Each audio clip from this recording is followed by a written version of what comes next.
patola. Ayun, nasa taas yung mga bunga niya. So ayan, mamimitas tayo. Ito yung ating pangkuha. Na-harvest natin na patola. Ang haba niya at preskong presko. So mangunguha pa tayo ng ibang gulay. Mga talbos ng kalabasa. Yan, utan natin. Nag-utan tayo karon.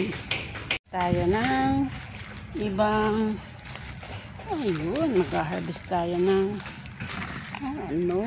talbos ng kalabasa. Tulad ni yan. Napakaganda sa katawan itong talbos ng kalabasa. Kasi hindi naman siya nagbubunga, kaya yung talbos na lang ang natin, gugulayin. Ito, sarap tong utan. Ito pa.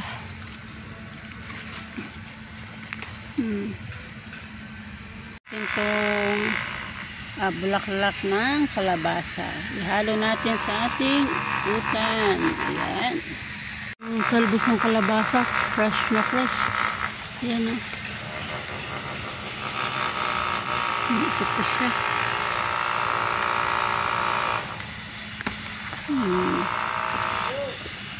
Tayo ng okra. Kinakain na ng mga bugs. Tigas na.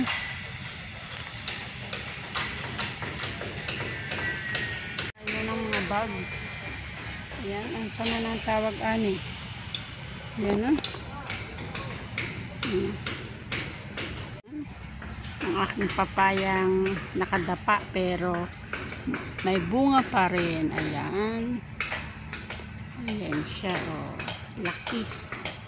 Laki niya. Hindi tayo magpapapaya ngayon. Mga talbos-talbos muna tayo ngayon. Lilipad na yan sila. Lilipad na. Yay! Lilipad na. At nakakuha na rin tayo ng talbos at saka itong ating saluyot. Ilang piraso. Itong ating kamunggay na fresh na kamunggay na to. Ang tudlo sa kalabasa o kalabasa.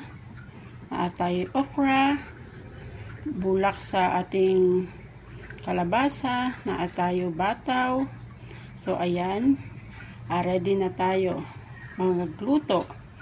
Ang ating subak ay pritong bangos. So ayan.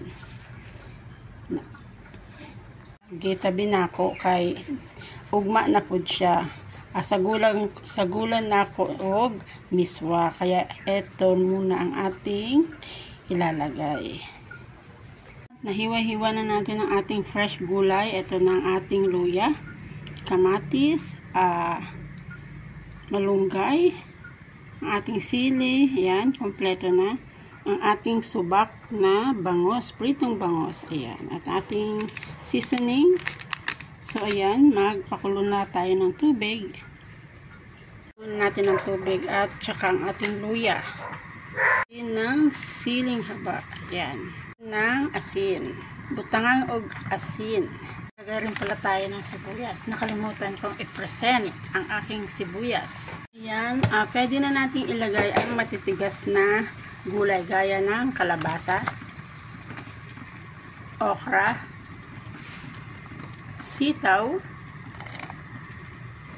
Ayan, sitaw. At susunod natin ang mga malalambot na kapag nakaluto na tong ating matitigas na gulay. Tayo ng ating seasoning. So naglagay na tayo dyan ng sugar to. Naglagay na tayo ng asin kanina. So ayan. Palambutin natin uli. Yan ang ating pritong bangos.